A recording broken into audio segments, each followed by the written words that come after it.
এই যে মামা রিক্সা নিয়ে আসছে কই থেকে জানি আর ভাড়া দিতেছে না এই পোলাপানগুলো। এই হলো পোলাপানগুলাই বর্তমান সমাজ যে কই গেছে বুঝতেছি না। ওই যে দুইটা বাচ্চা আর একটা মায়া ওই যে বাইরে দাঁড়ায় রয়েছে।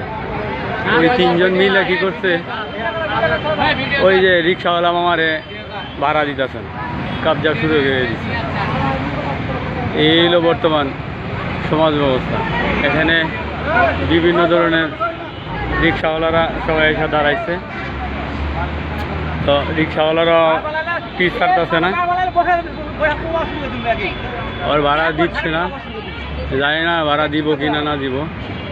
এলা থানা হাসরা শুরু হয়েছে, একজন আরেকজনকে বলতেছে ভাড়া না দিয়ে চলে যাচ্ছে।